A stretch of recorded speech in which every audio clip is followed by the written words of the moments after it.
Welcome to Shawn Thinking Out Loud. Today we're walking straight into 5 flavors of modern stupidity. First, the hunch merchants. The people who sell feelings as facts, vibes as evidence, and panic as if it were wisdom. Then consent is not chaos, because apparently asking who gets to rule, how they get to rule, and whether they ever had the people's permission is now too much mental heavy lifting for the political class. After that, the God they can't quit. The same people who swear they don't believe, don't care, and have moved on, somehow can't go 10 minutes without shadowboxing Christianity. Then we hit price tag paranoia, that lovely little condition where people see high prices, ignore bad policy, ignore supply chains, ignore regulation, ignore currency pressure, and blame whatever cartoon villain helps them sleep at night. And finally, the Iran countdown, the clock, the calculations, the posturing, the strategic theater, and the kinds of foreign policy mess that happens when weakness pretends it's restraint. So today, we're not doing therapy, we're doing clarity. We're going to name the lies, straighten the arguments, and drag a few bad ideas into the light where they start to shrivel. This is Shawn Thinking Out Loud. Let's get to work. Every time I tried to stand, they pushed me down. Now I've had enough, can't take it all around. It's time to be strong, time to be clear. No more being used, it's time to repair. No more Mr. Nice Guy, I'm through. Time to stand up, let the world see.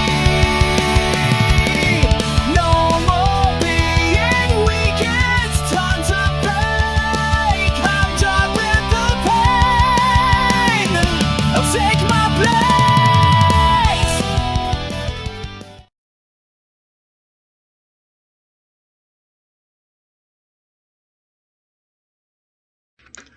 Tonight's lesson is simple. Suspicion is not proof, and a hunch is not an investigation. But apparently half the internet now believes that if they see a suspicious timeline, they have personally become Sherlock Holmes with a YouTube account. Here's what happened. A massive oil trade happened shortly before a Trump post. That looks suspicious. Good. Normal people can admit that. Normal people can say, that should be investigated. That's the adult response. But then the comment section geniuses show up, and they don't stop it. That's odd. They jump straight to, Trump did it. No names, no paper trail, no account holder, no proven information chain, just vibes, attitude, and a very aggressive level of illiteracy. That's the part I can't stand. People no longer think in stages. Stage 1 is, this looks wrong. Stage 2 is find out who did it. Stage 3 is prove what they knew, when they knew it, and who benefited. That's how an actual investigation works. But online, people go from stage 1 to a guilty verdict in about 9 seconds. Why? Because evidence is hard. Self-righteousness is easy. And then these same people wrap themselves in this fake fair-minded language. I just want America to succeed. I listen to all sides. I think it should be investigated. Right. And somehow, after all that performative balance, you still arrive at the same prepackaged conclusion you were always going to have. That isn't open-mindedness. That's a prejudice wearing a sport coat.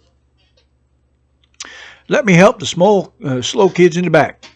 Saying something is suspicious is not the same as proving who did it. Saying somebody might be in a position to make a trade is not evidence. That's speculation. And speculation is fine as long as you have enough discipline to call it speculation.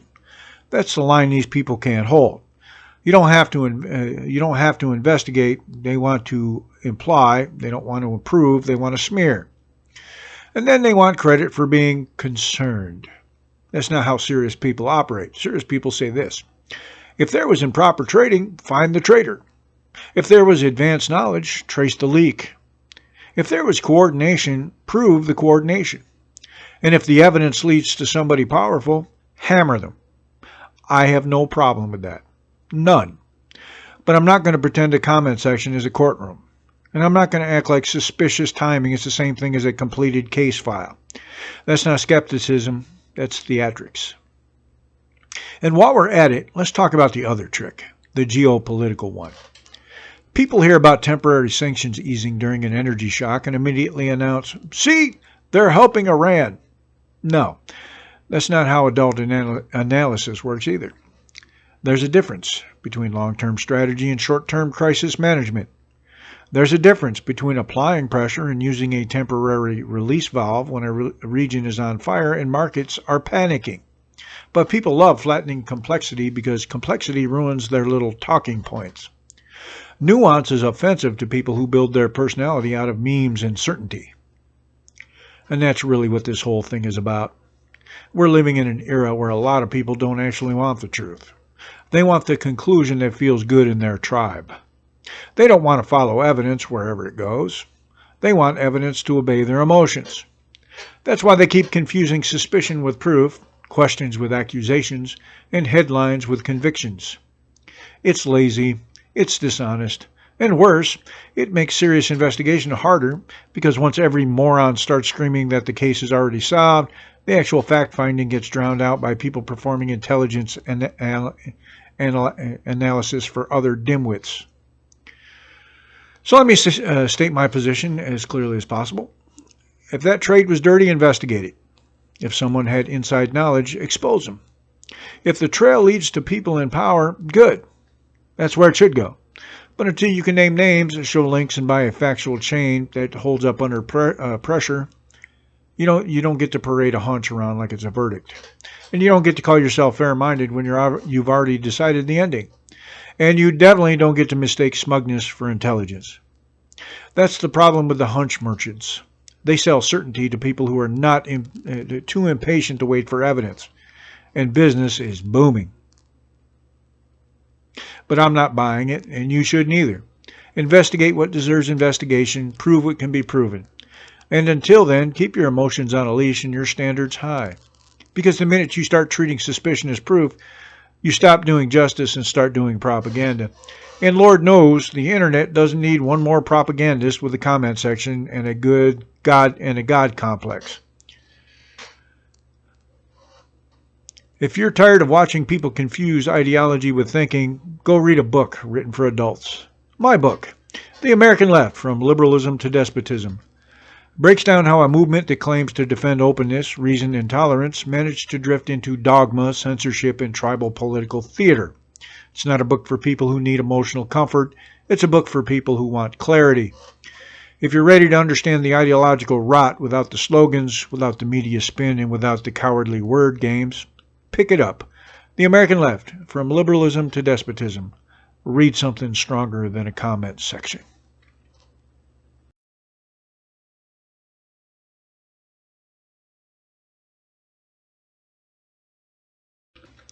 Consent is not chaos. Let's clean up a lie that too many people online keep repeating. They say, the government works for us. True. And then they immediately twist that into something stupid. They act like the phrase means any random activist can threaten, harass, or terrorize federal agents if he doesn't like the law being enforced. No, that's not constitutional government. That's mob logic wearing a patriotic Halloween costume. In the United States, law doesn't come from social media tantrums. Law comes through the constitutional process. Article 1, Section 1 of the Constitution vests legislative power in Congress. That means Congress writes the law, not protest chants, not memes, not some guy holding a comic panel like he just discovered political philosophy in a dentist's waiting room. And when it comes to immigration, the core federal framework is the Immigration and Nationality Act. That's not something an ICE agent invented last week. That's not something a president scribbled on a napkin. It's federal law passed through the constitutional system. USCIS itself states that the INA organized existing immigration laws into one consolidated source. So if somebody is screaming that enforcement itself is fascism, what they're really saying is they either don't understand how a law is made, or they don't understand it and just don't care. Here's the question these people never want to answer. If a law was passed by Congress under the Constitution, what exactly do you think enforcement is supposed to look like? A book club? A drum circle? A therapy session for people who think borders are violence? You don't get to call every federal officer Gestapo just because he's enforcing a law you hate. That word is not an argument. It's a panic button for people too lazy to make one. Real authoritarianism is abuse of state power outside of lawful constraints. Lawful enforcement of a statute passed through constitutional procedure is not the same thing. And if you can't tell the difference, you're not defending liberty, you're just adding drama to your ignorance. Now, let's go one step further. People love to shout, "They work for us." Yes, public officials are accountable to the people. But in a republic, that accountability is expressed through elections, legislation, courts, oversight, and due process. It's not expressed through street-level intimidation. It's not expressed through threats. It's not expressed through trying to morally sanctify violence because your side has decided enforcement feels mean. That's not civic virtue, that's political adolescence. So when someone says the government is by the people, therefore agents deserve whatever pushback they get, understand what they're really doing. They're replacing constitutional self-government with emotional veto power. They're saying democracy counts only when it produces their preferred outcome. And when it doesn't, they start flirting with lawlessness and calling it moral courage. That's not how a serious country survives. If you want immigration law changed, there is a process. Win elections, pressure Congress, pass new legislation. Challenge executive action in court when it exceeds the law. That's how free people handle disagreement. They don't turn every agent into a symbolic Nazi because their political education came from memes, slogans, and unmedicated self-importance. Let me say it plainly. Consent of the governed does not mean consent of the loudest. It does not mean consent of the most offended. It does not mean consent of the person currently losing his mind in a comment thread. It means legitimacy flows through constitutional structures, through representation, through lawmaking, through limits, through order. Without that, you don't have liberty, you have chaos. And chaos always ends the same way. More force, more fear, less freedom. That's the irony these people never see. They claim to hate an armed state, but they keep normalizing the very civic breakdown that makes harder state responses more likely. So no, enforcing federal immigration law is not tyranny just because a leftist on the internet decided it sounds dramatic. And no, federal agents are not secret police because they're doing work created by statutes passed by Congress. If you can't tell the difference between lawful enforcement and dictatorship, you're not resisting tyranny, you're just advertising your own civic illiteracy. Remember the core point. Law comes from Congress. Legitimacy comes through the Constitution, and consent of the governed is not a license for mob rule. I'll say that again. Consent of the governed is not a license for mob rule. It never was. And that is today's lesson for the people who think a slogan is the same thing as a legal theory. It isn't. It's just noise with good PR. Before you go, if you want the foundational version of this argument in a book form, read Consent of the Governed, the Fundamental Principle in the Federalist Papers and its Relevance Today by yours truly, Shawn Armstrong. And if you're tired of people using civic vocabulary without civic understanding, the book cuts through the nonsense. It digs into the Federalist Papers, the idea of legitimate government, and why self-government requires more than feelings, slogans, and performative outrage. And if you want to understand the principle instead of just yelling the phrase, get the book.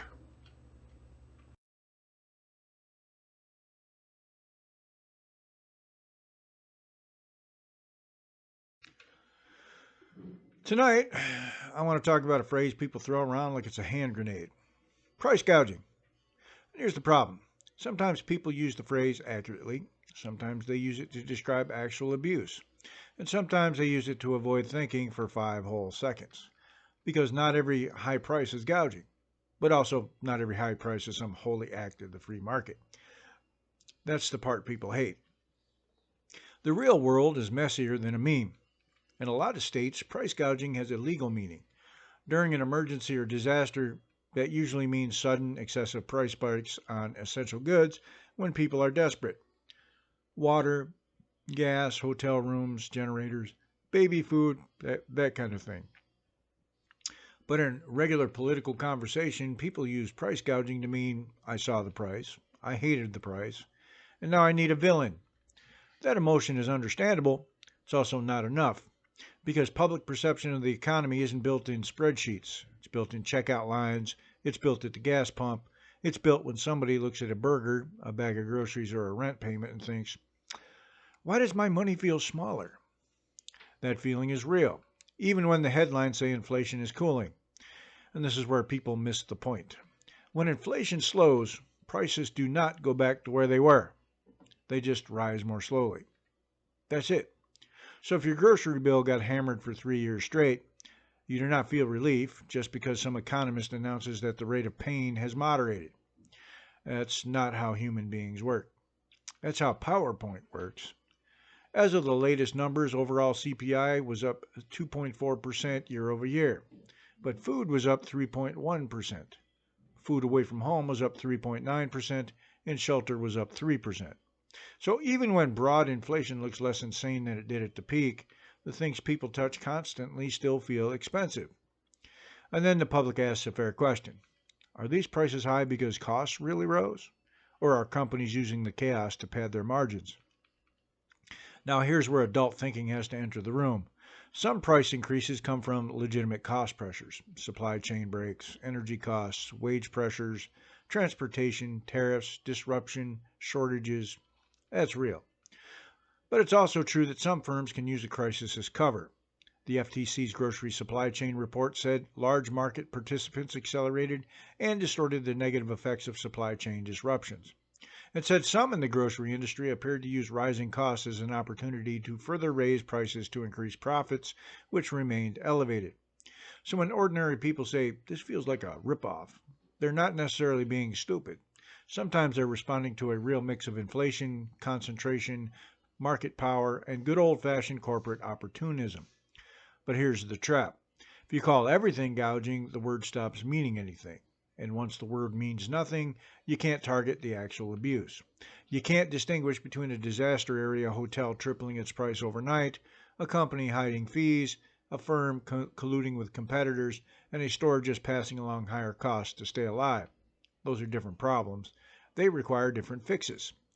Price fixing is not the same as price gouging. Hidden fees are not the same as either one. The FTC's fees rule, for example, goes after bait-and-switch pricing and hidden totals in ticket and short-term lodging. That isn't the same thing as saying the government gets to decide which price feels rude. Now let's talk about public perception. Why does the economy feel worse than some of the top-line data suggest? Because people don't experience the economy as an average. They experience it as repetition. Repeated grocery bills, repeated rent, repeated power bills, repeated little hits that never ask permission. The University of Michigan's Consumer Sentiment Index was 56.6 in February. That's not a number that screams, the public feels great. And the New York Fed still showed 1 year ahead inflation expectations at 3%. Why? Because people remember the run-up. The Fed itself has noted that inflation perception kept rising even after actual inflation peaked. It came down more slowly than the official rate. That means trust gets damaged. And once trust gets damaged, every price starts looking suspicious. Every company looks greedy. Every report sounds staged. Every politician sounds like a liar. Honestly, on the last one, the public isn't always wrong. So what does this do to public perception of the economy? It turns economic judgment into a moral judgment. People stop saying inflation is 2.4%. They start saying, I feel cheated. That's a massive difference. Once people feel cheated, they don't just blame companies, they blame the whole system. The market, the regulators, the president, Congress, the Fed, whoever looks most punchable that week. And that's how price gouging, real or perceived, becomes politically toxic. It degrades confidence, it makes people distrust economic data, and it makes them hostile to business. It makes them open to bad policy as long as somebody promises revenge. That last part is dangerous, because the cure for abusive pricing is not economic illiteracy. It's precision. Enforce the law where there is actual fraud, collusion, deception, or emergency gouging. Increase transparency, go after hidden fees, watch concentrated markets, stop pretending that supply shocks and market power can never coexist, and for the love of basic reason, stop telling people they're imagining their own receipts. Because when leaders tell the public that their lived experience isn't real, the public doesn't become calmer, it becomes cynical. And cynical people make political decisions on a hammer with a hammer in their hand. So here's the core point. Price gouging matters, not just because of what it does to prices, but because of what it does to belief. It teaches people that the game is rigged. Sometimes they're overstating it, sometimes they're seeing clearly, but either way, the damage to public confidence is real. And an economy without trust is an economy that feels broken, even when some of the metrics improve. That's the lesson. Not every price hike is gouging. Not every unexplained, untrusted, or obviously exploited price hike makes the country feel poorer, angrier, and less governable. And that, more than any one receipt, is why this matters. Now, before I go, if you want to understand economics without the usual idiot theater, check out my book, Understanding Capitalism, The Dynamic Dance of Market Forces in Human Behavior. It gets into how markets actually work, how people misread them, and how bad incentives turn confusion into public madness. If you're tired of economic talk that treats you like a child or a polling data point, that book's for you.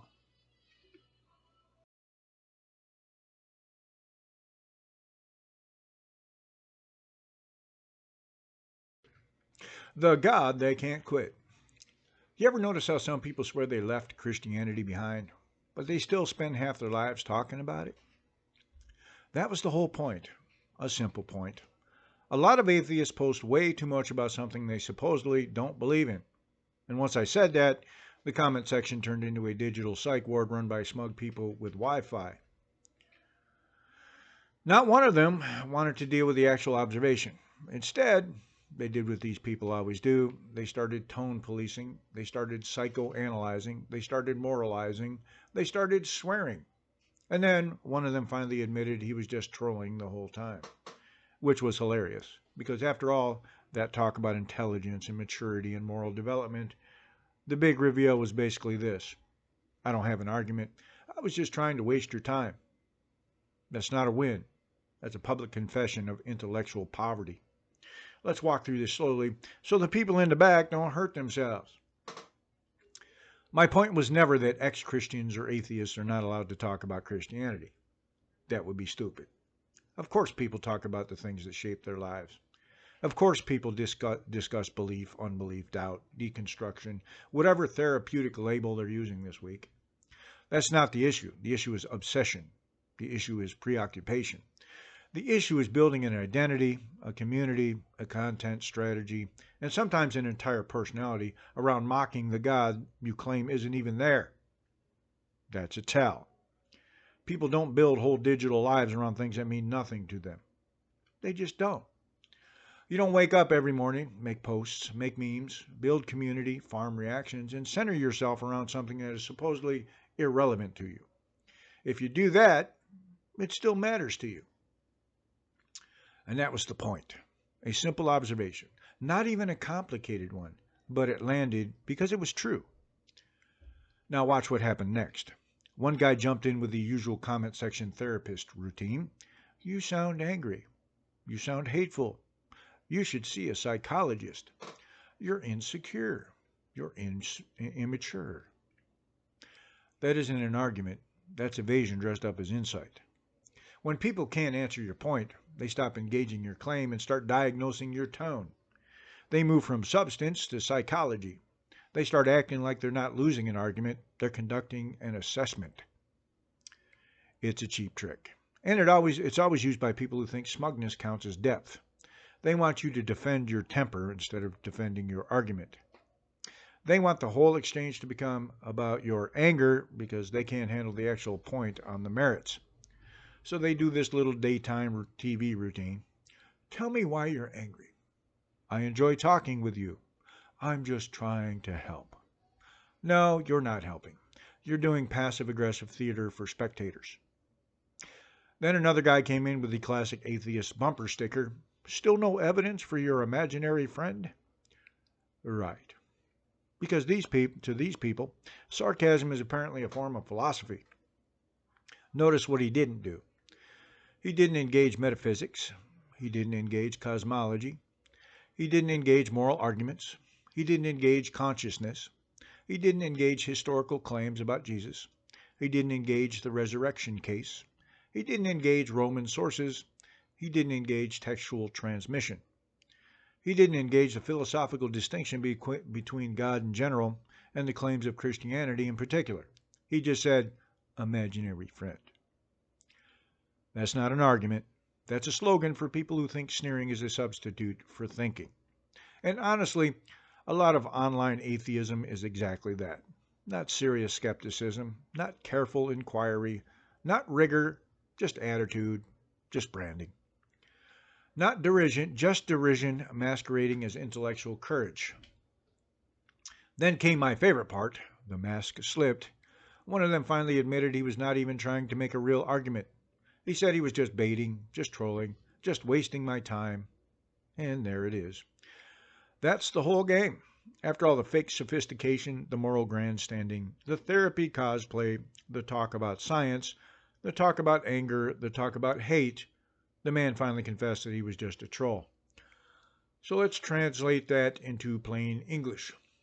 I couldn't answer the point, so I decided to become annoying. That's not a flex. That's a cell phone. A public cell phone.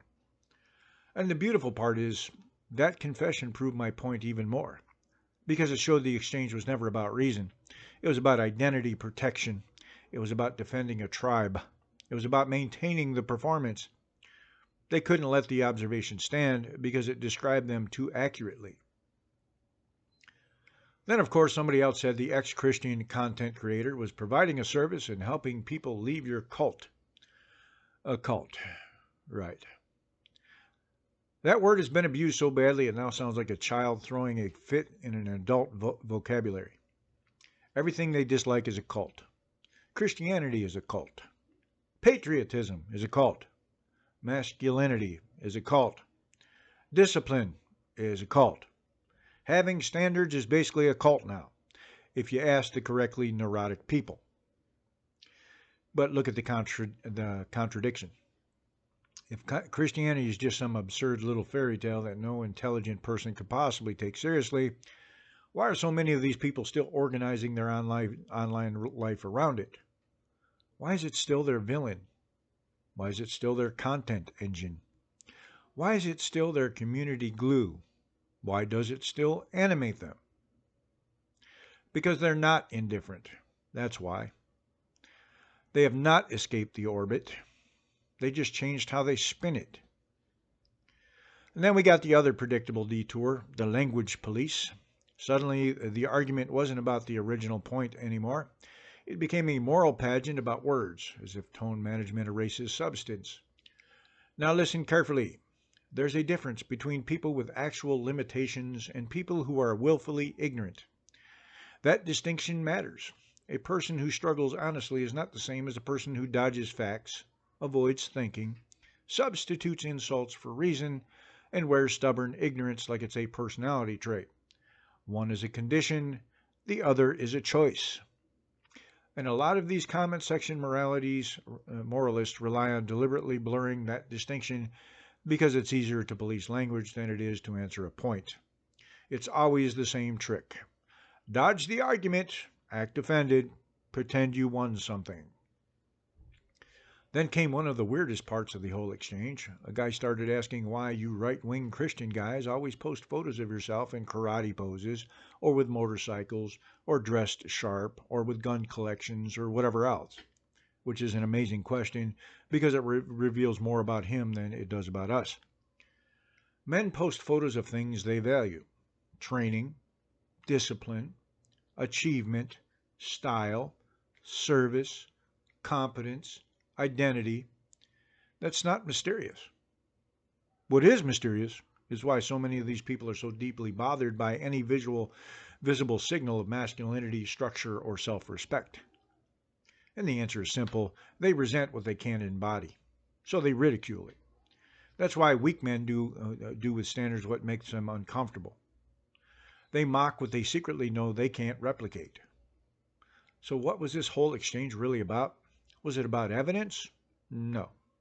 Was it about careful critique of religion? No. Was it about deep philosophical doubt? No. It was about social performance. It was about belonging. It was about signaling to the tribe. It was about farming approval from other people who have turned disbelief into a culture, a brand, and in some cases, a substitute religion. That's why the replies were so emotional. That's why they jumped to insults so fast. That's why they relied on memes, caps locks, profanity, and therapy speak. That's why one of them finally admitted he was just baiting. They weren't defending reason, they were defending identity. And here's the part that really stings them.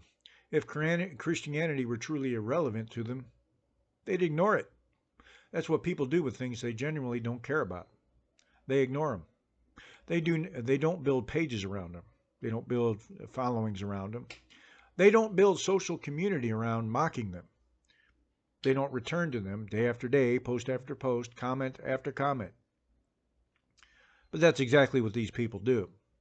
So no, the exchange didn't disprove my point. It proved it over and over and over again. They say they're over God, but they can't stop talking about him. They say they left Christianity, but they keep defining themselves against it. They say they're purely rational, but they melt down the moment you name the pattern. They say they're above it all, but they keep circling back like mousy little digital missionaries for negation. That's not transcendence. That's obsession with better graphics. So the next time somebody tells you Christianity is dead, irrelevant, imaginary, and beneath notice, look at how often they post about it. Look at how emotionally invested they are in mocking it. Look at how much of their social world is built around reacting to it. And then ask the obvious question. If it means nothing to you, why does it take up so much space in your life? That question is what they still can't answer. If you like this kind of commentary and you want the long-form version without the comment section clowns, check out my book, The American Left, From Liberalism to Despotism. It breaks down how modern left-wing politics drifted from classical liberal language into control, tribalism, and managed thought. No memes, no therapy talk, no slogans masquerading as arguments, just the ideas, the history, and the consequences. The American Left, From Liberalism to Despotism.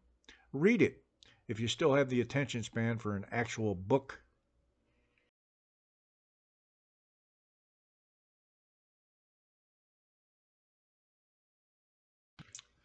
The Iran Countdown. Did you know we're now at a point where Iran's nuclear file isn't just a policy dispute? It's a verification crisis. And that distinction matters. The public gets fed a lot of sloppy language, obliterated, weeks away, mission accomplished. But the real issue is simpler and more dangerous. What can Iran still do? What can the world still verify? And how far is Washington prepared to go to close that gap? Before we get into it, hit like, subscribe, and drop your take in the comments, because this isn't just about Iran. It's about credibility, deterrence, energy, and whether America still knows the difference between a tactical hit and a strategic solution. Let's strip away the slogans. The IAEA said Iran had previously accumulated 440.9 kilograms of uranium enriched up to 60% U-235. It also said it can't currently verify the size, composition, or whereabouts of Iran's enriched stockpile. That's the heart of the problem. Not just that Iran had, but what outsiders can no longer confirm. The agency also said Iran is the only NPT, non-nuclear weapon state, to have produced and accumulated uranium enriched to that level. That's not a minor footnote. That's a bright red warning light. So when people say, didn't the strikes fix it? No. Strikes can damage facilities. Strikes can kill personnel. Strikes can disrupt timelines. But if verification is broken, uncertainty expands. And in nuclear politics, uncertainty is its own form of threat. You don't need perfect capacity to create maximum instability. You just need enough material, enough survival, and enough ambiguity that's where this gets ugly. Intelligence, military decisions, and the limits of bombing. The Trump administration has framed the campaign as a broad effort to degrade Iran's military power, its missiles, its drones, its navy, its air force, and its path to a nuclear weapon. Trump has said Iran should permanently abandon its nuclear ambitions or face more strikes. At the same time, reporting makes clear that some U.S. objectives remain unfulfilled or poorly defined, even as the White House talks about winding the operation down. That should raise a hard question. What exactly counts as success? Is it destroying launchers? Is it removing stockpiled material? Is it forcing a deal? Is it collapsing the regime? Is it just buying time? Those are not the same objectives. And American foreign policy gets stupid fast when politicians talk like they're the same objective. AP reported that Iran is still able to launch missiles and drones. It also reported that the question of whether the U.S. can seize or destroy the enriched uranium remains unresolved, and that doing so without Iranian permission would be a far more dangerous operation, likely requiring a much larger ground commitment.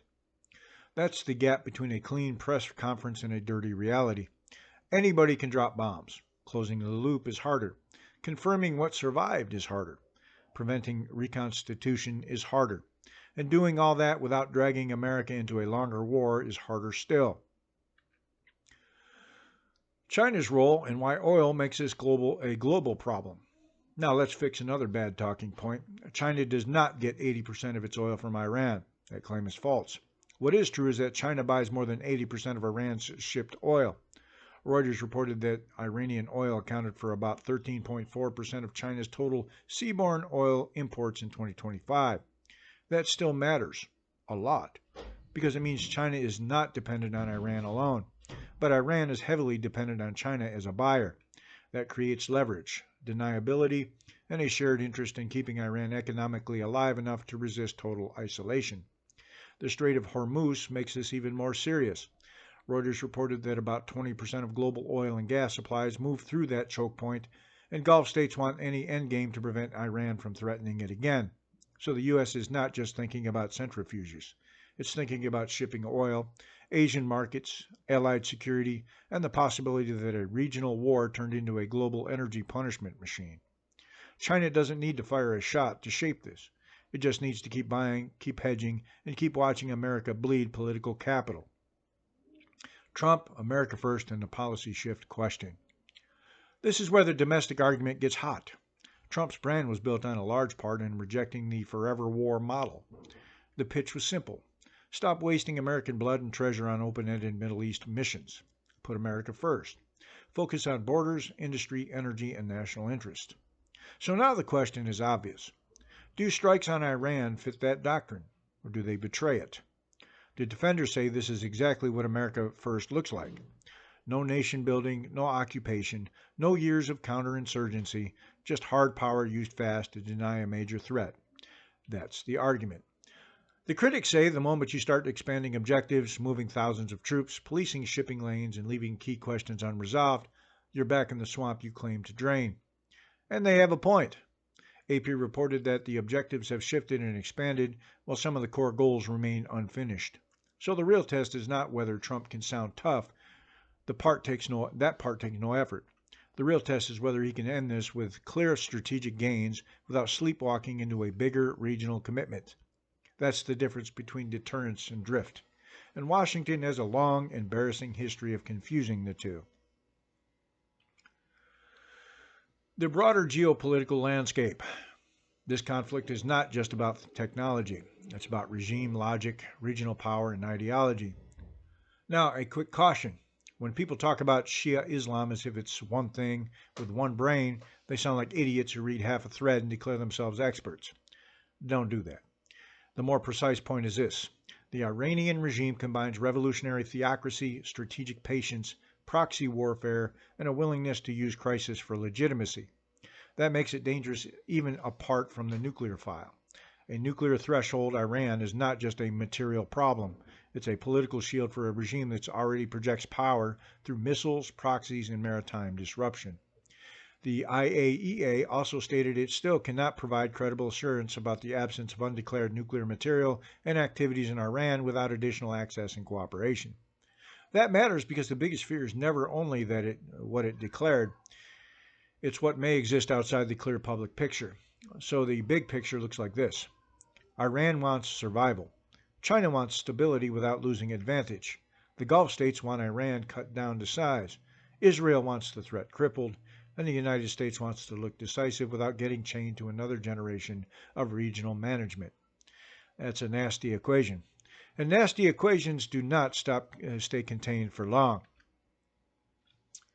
Here's the bottom line. Iran's nuclear threat is not just about what was hit.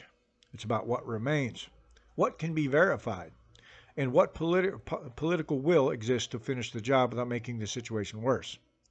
The U.S. and its allies have clearly damaged Iran's capabilities, but public reporting also shows that key objectives remain incomplete, that Iran retains the ability to cause harm, and that the nuclear file is still clouded by a major verification problem. China is not Iran's only lifeline, but it's Iran's biggest oil customer. Trump may still frame this as America first through force, but whether it stays limited or mutates into something bigger will decide how history judges it. So no, this is not a clean story. It's a story about force without full certainty, deterrence without total closure, and diplomacy happening in the shadow of missiles, oil, and political ego. If you found this analysis useful, subscribe, share it, and drop your take below. Is this a necessary strike campaign or the first step into another open-ended mess? If you're tired of pretty lies, read a book that swings back. The blood-stained banner cuts through the myths, the excuses, and the sanitized talk people use when they want to hide the record of failed ideologies. It's direct, it's research-driven, and it doesn't bow to fashionable nonsense. The blood-stained banner, read it, and stop letting history get whitewashed by people who never paid the price for their ideas. Tonight's episode, the Hunch merchants taught us that a lot of people don't think anymore. They just react, gesture, and hope confidence looks like competence. Consent is not chaos reminded us that legitimate power is not magic. It doesn't fall from the sky, and it doesn't become moral just because a suit, a robe, or a bureaucrat said so. The God we can't quit showed us that Christianity still haunts the people who claim to despise it most. Funny how the faith they call irrelevant remains the one they can't stop attacking. Price tag paranoia proved again that economic illiteracy is one of the most expensive hobbies in public life. And the Iran countdown made one thing clear. When serious threats are met with delay, vanity, and strategic delusion, the bill always comes due. That's the thread running through all of it. Bad thinking becomes bad policy becomes real damage, and real damage always lands on regular people, while the fools who helped cause it go back on television to pretend they're adults in the room. I'm Shawn Armstrong, and this has been Shawn Thinking Out Loud. And if you came here for comfort, you took a wrong turn. If you came here for clarity, you're in the right place. And before we go, check out my books, including The American Left, From Liberalism to Despotism, and Dismantling the Republic, The Role of Progressive Elites in America's Descent into Tribalism. Until next time, think harder, speak plainly, and don't let idiots do your thinking for you. Every time I tried to stand, they pushed me down. Now I've had enough, can't take it